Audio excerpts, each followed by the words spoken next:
नमस्कार।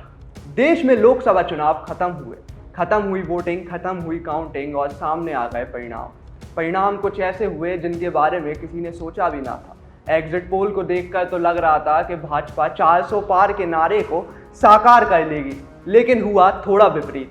400 पार की जगह गाड़ी आके रुकी 294 पे, 294 पर। लेकिन अब बात आती है कि सरकार कैसे बनेगी।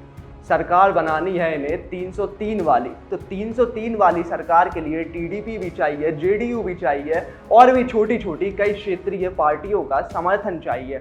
इस बीच हवाएं बन रही हैं। हवाएं तो बनेंगी ही।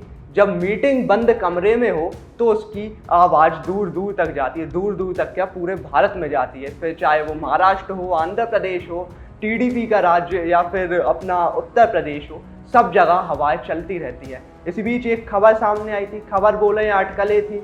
वो अटकलें कुछ इस प्रकार थी कि शिवसेना उद्धव बाला साहब ठाकरे गुट अब एनडीए गठबंधन के साथ जुड़ सकता है।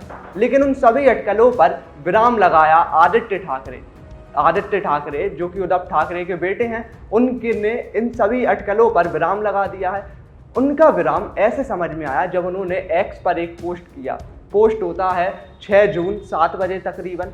इस पोस्ट में उन्होंने लिखा कि देश ने संविधान को बदलने और लोकतंत्र को खत्म करने की बीजेपी की कोशिश को खारिज कर दिया। चुनावों ने साबित कर दिया है कि हमारे देश में अहंकार का कोई स्थान नहीं है।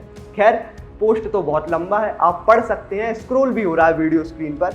लेकिन अब बात करते हैं महाराष्ट्र में कितनी सीटें हैं, कितनी सीटों में से कौन कौन सी पार्टी को कितनी सीटें मिली। तो महाराष्ट्र में कुल सीटें हैं 48 में कांग्रेस ने हासिल की 13 के बाद बारी आती है शिवसेना यूबीटी यानी कि उद्धव ठाकरे गुट की, तो इसने हासिल की 9 सीटें। वहीं एनसीपी शरद पवार की पार्टी भी एक अहम भूमिका निभाती है, ये भी उद्धव ठाकरे गुट के आसपास ही रही और इनने हासिल की 8। बीजेपी भारतीय जनता पार्टी ने हासिल की 9 सीटें। फिर शिवसेना जो कि शिंदे गुट की, एकनाथ शिंदे गुट वाली शिवसेना है, उसने 7 सीटें हासिल की। फिर आती है एनसीपी अजीत पवार गुट, उसने 1 सीट हासिल की। फिर बात करें निर्दलीय की, तो निर्दलीय की भी 1 सीट रही। अब इन सभी बातों के अटकलों पर विराम लगते हुए दिख रहा है कि महाराष्ट्र में कोई राजनीति में उलट फेर नहीं होगा। गेम्स ऑफ थ्रोन महाराष्ट्र का दोबारा से देखने को नहीं मिलेगा।